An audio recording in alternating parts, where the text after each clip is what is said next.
Dr. Lim Wee Kiat. Sorry, Mr. Chan Chun Sing.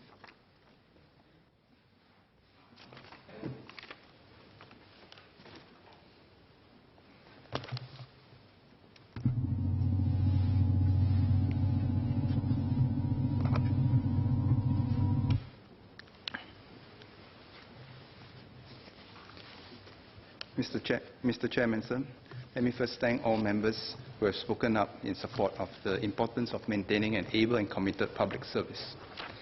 I agree with all of you. Our public service colleagues and I are determined to build a public service that is the pride of Singapore and Singaporeans.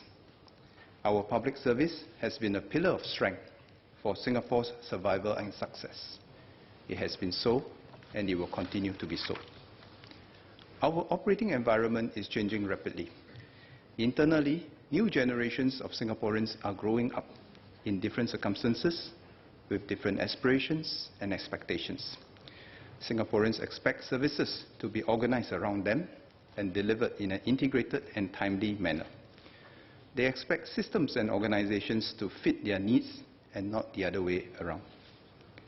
Singaporeans also expect services and information at their fingertips and have much less patience to navigate complex bureaucracies. Externally, our geopolitical situation has become more uncertain and challenging. New security challenges, including the cyberspace, have emerged and which threaten our national security. The contest of big powers and the domestic politics of regional players combined can potentially squeeze us and shrink our economic and foreign policy options. But all is not gloom and doom. Connectivity and technology allows us the opportunities to overcome our geographical and labor constraints. If used well, they can bring us to greater heights. Our workforce is also more educated and more skilled. We can better compete on quality rather than quantity. To continue to build a vibrant and successful Singapore for the future, our public service must constantly challenge ourselves to come up with new ideas, adopt fresh approaches to working, organize ourselves differently, and develop new skills. Our public service generally delivers services efficiently, but this is not enough. Beyond working the whole of government, our public service must now achieve whole-of-nation outcomes. Partnering Singaporeans and the private sector to deliver results must become second nature to our public service and not as an afterthought. It is not just about delivering good service for the public, but also delivering better services with the public. However, the public service, public and private sectors must play our respective parts well in this new partnership to take Singapore to greater heights. Both must be matured to know the complexities of taking into account many sources of feedback, competing interests, and differing aspirations. And if our individual suggestion is not accepted after working the process together, it does not mean that the ideas and inputs are not considered. Instead, it has formed part of the process to arrive at a final solution. I agree with Dr. Teo Ho Pin on a design thinking approach to the delivery of public services. The public service will progressively approach the design of many of our services around people and issues rather than just expect people to adjust to our existing structures and ways of working. The Moments of Life app for families, launched last June, is a small example of how the public service can come up with new ways of serving citizens better by working with citizens and the private sector as partners. The team wanted to make life easier for parents of newborn babies. They want to reduce the administrative hassle so that moms and dads can focus on welcoming baby and caring for baby. So they started by interviewing many parents to understand what needs to be done at the point of baby's birth, what frustrates them, and to get good ideas from parents how the public service can deliver better and faster services for them. The outcome was an app that allows parents to register their child's birth, apply for baby bonus, and child library membership all at one go. They do not need to approach multiple agencies and produce the same physical documents for verification again and again. This app has been downloaded over 20,000 times in less than a year, and I'm happy to say that beyond the public hospitals, we have begun offering this service at private hospitals, starting with Thomson Medical Centre earlier this year. Other private hospitals will progressively come on board in the coming months. The public service will expand this effort. It has since started more projects to redesign services around more key moments, including pregnancy, parenting a school-going child, national service, and entering one's silver years. We will also design services with different segments of citizens in mind, especially those who may not find it easy to access our services through the usual channels. For instance, at IRAS, a priority registration queue is created for the elderly and those with mobility constraints during the tax filing season. They will be ushered to a sitting area and attended to quickly. HDB also sets up a priority queue during sales launches to assist the elderly, persons with disabilities, and expectant mothers. At CPF Board Services Centre, there are retired citizens who serve as roving CPF ambassadors to help post-55 CPF members. The public service is working closely with various people and private sector organizations in this expanded effort to redesign services around citizens. We will share more about these developments in the coming months. Within the public service, we also need to organize work differently across ministries and agencies. Our current structures were optimized to solve previous problems. When problems evolve and goals change, we must similarly be bold to evolve our structures and organizations to serve the objectives of tomorrow, as Member Mr. Cedric Foo suggested. Climate change, cyber threats, unmanned systems are but some new challenges that require us to evolve new organizational structures to manage them. Mr. Cedric Foo also asked how we can continue to ensure that our services are citizen-centric. Indeed, the public service must reorganize itself to be citizen-centric and not agency-centric in the way we work. The Public Service Centre at our Tampines Hub is but one example. It started by co-locating different agencies together to serve citizens in one physical location. This year, the 6 agencies are coming together to cross-train counter staff, and each staff will be able to provide a range of some 70 services across the 6 government agencies. Citizens will be able to approach any counter for help instead of having to wait for the right counter to become available. The Social Service Office is yet another example of how we are bringing different services together to help citizens in need. For instance, the SSOs at Taman Jurong, Kreta Ayer, Yishun, Choa Chu Kang, and Jalan Besar are piloting an effort for the same SSO officer who provides financial assistance to unemployed residents to also help them find jobs. The Silver Generation Office is also co-located with the SSOs in Taman Jurong and Geylang Serai, and the workers and the officers work closely to address the social and health needs of seniors in a more integrated way.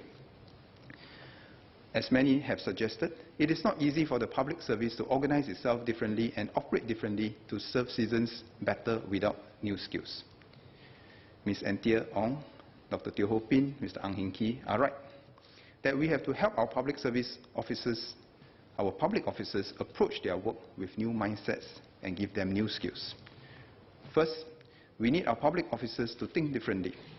They must be able to see beyond the current tasks that they are doing and work with their colleagues in other ministries or agencies to serve citizens better.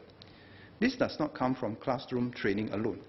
The Public Service Division will expand the system of job postings to apply to a wider group of officers so that our officers will gain wider perspectives and grow a stronger instinct to work across agencies and with the private and people sectors. Second, our public officers cannot just develop good policies but must be able to execute them well. To do this, public officers must be able to understand the needs of citizens and businesses better, know what are the constraints and challenges on the ground in implementing policies, and be able to see through the implementation details. The Public Service Division and MCCY launched a new Engagement Immersion for Leaders program last year. Leaders at directors level and above were attached to different frontline work environments to serve citizens so that they can gain new insights on how policies and programs can be implemented better on ground. This year, we will implement Public Service Cares. This is a new initiative to encourage all officers to volunteer and serve the community, and in the process, learn how to better communicate with citizens. It seeks to develop a stronger service ethos and a culture among public servants to walk and know the ground needs even better. Officers, senior ones including, are regularly rotated to join the PA, SSOs, and outreach office efforts on the ground for them to get a first-hand view of serving Singaporeans. Third, we need our public officers to have good interpersonal linkages with the people and private sectors. In particular, the public service will work towards achieving greater porosity and two-way flow of talents between the public and the people and private sectors. One way is through sending officers to work attachments in the private sector. For example, we sent 10 officers for attachments to various companies such as DBS, Singtel, and Grab through the inaugural Service Delivery Talent Attachment Program last year. They are bringing back new knowledge and insights to improve the delivery of public services. We will expand such opportunities to strengthen our public service and our links beyond the public service. Fourth, public officers need to understand our region much better and develop stronger ties with their peers in the region. To continue to expand the economic and international space for Singapore, our officers must be able to be plugged into various international networks and understand the economic, political, and social systems of countries in the region and in our key markets. Our public service leadership must be able to pick up a phone, call their peers to discuss new issues, and to engage in new collaboration. Therefore, we will continue to encourage both PSC scholars as well as mid-career officers to be trained in different countries. We will also create many more opportunities for officials across different countries to come together in joint causes, forums, and discussions to share best practices and network together. Just as in the private sector, we should expect future public service leaders to have experiences working beyond the domestic context. Finally, our public officers at all levels, leaders to officers, must be savvy in using technology so that we can use technology to make public services better and to make the public service more productive. The public service is aiming for 100% digital literacy. Every public officer, from leaders to counter staff, must know how to operate in a digital world and to thrive in it. The Civil Service College has launched Learn, a mobile platform to enable officers to learn anytime, anywhere. In the last 3 months since the launch, over 34,000 accounts have been activated and almost 10,000 courses have been completed on this platform. SNDGO will elaborate more on other Smart Nation initiatives subsequently. I agree with several members who spoke on the need to create a more diverse public service leadership. We need a public service leadership team that has different talents and is able to surface different perspectives. Going forward, when our public service selects future leadership teams, we will increasingly look for a combination of operations, communications, mobilizations, and international exposure, beyond pure policy-making skills. A more diverse public service is a more resilient public service for the uncertainties ahead. We must systematically select, recruit, and develop officers to achieve this diversity.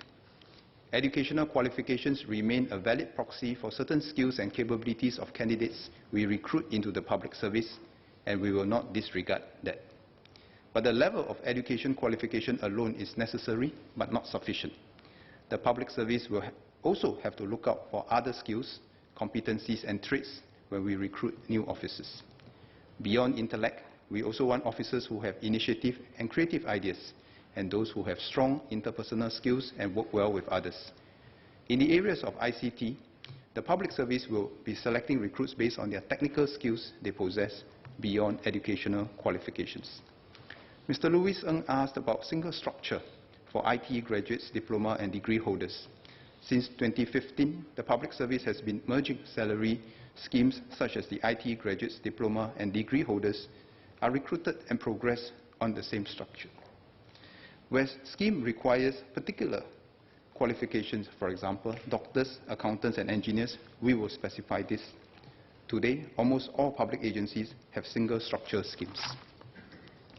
I've spoken at length about how the public service needs to change, but just as important are things that will not change: our values, our aspirations for Singapore, and the high standards we set for ourselves. Our values of excellence means that we will not rest on our laurels. Our public service continues to work towards high aspirations for Singapore.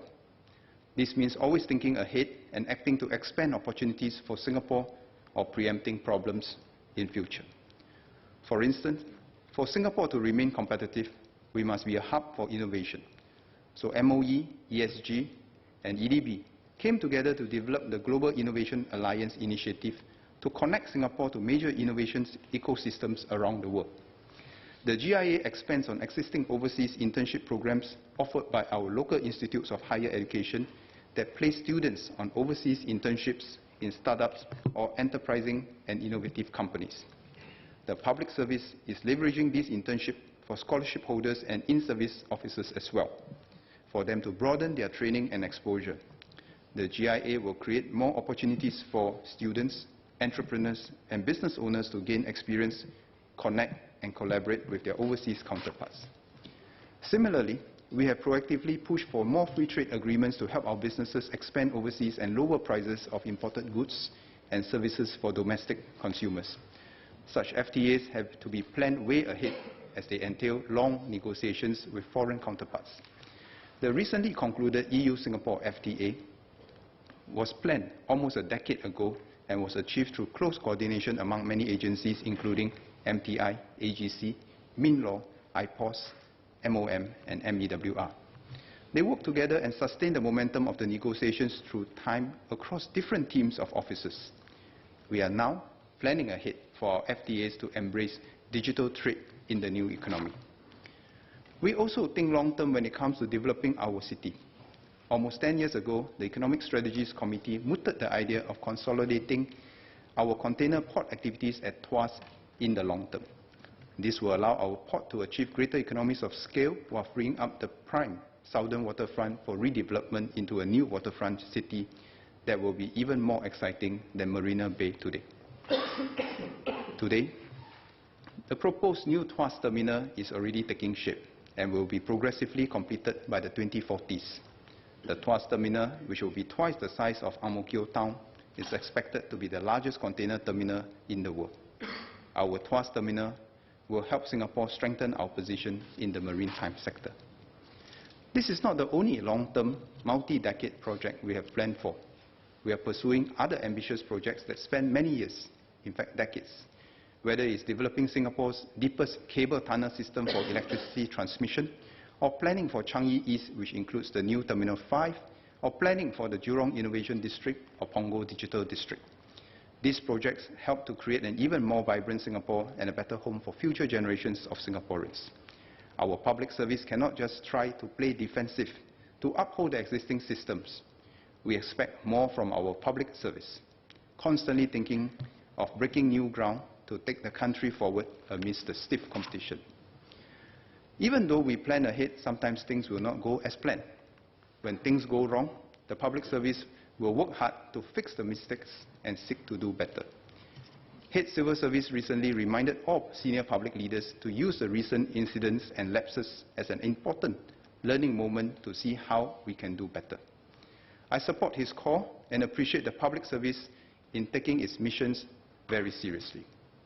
However, integrity means that we need to take responsibility and be accountable at every level for what went wrong. If we do not address the mistake head-on at the respective levels, but instead choose to indiscriminately sack staff or leaders every time something goes wrong, then we will have a weaker system over time.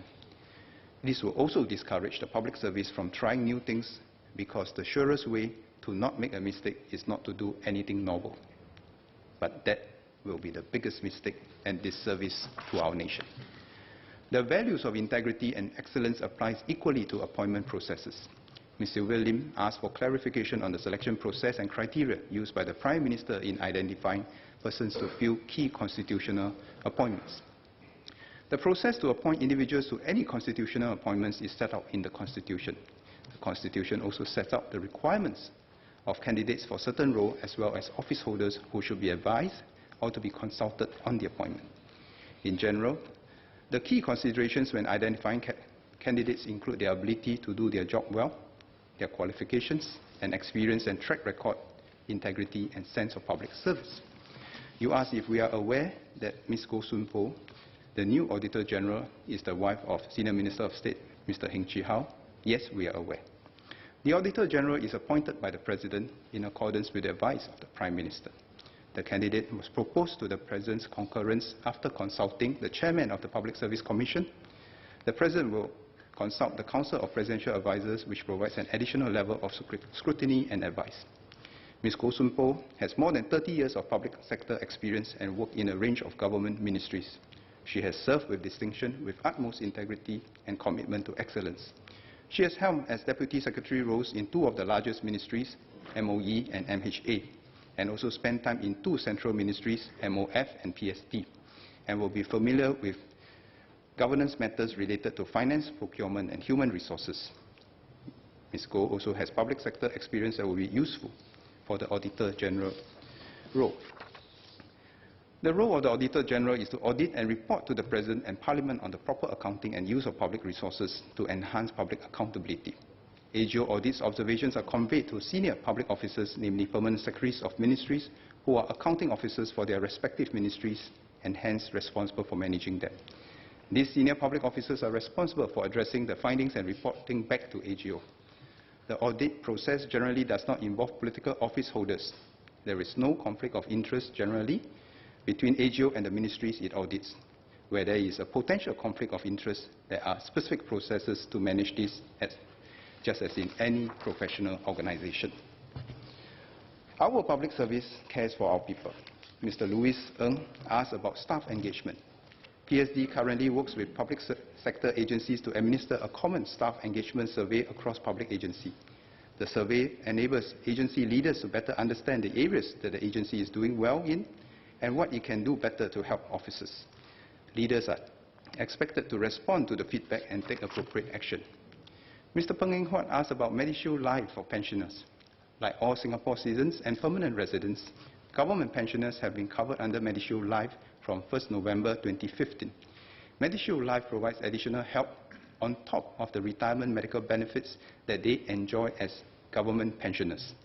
This is very useful, especially if someone is unfortunate enough to get a severe illness with a huge medical bill.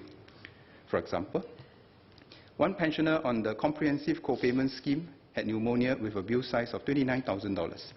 She had 85% of the bill covered by her post-retirement medical benefits. MediShield Life helped to pay for the remaining 15%. She did not have to pay anything out of pocket. Another pensioner on the comprehensive co-payment scheme had lymphoma with a bill size of $14,000. He only had to pay out-of-pocket expenses of $300 after taking into account his post-retirement medical benefits and MediShield Life.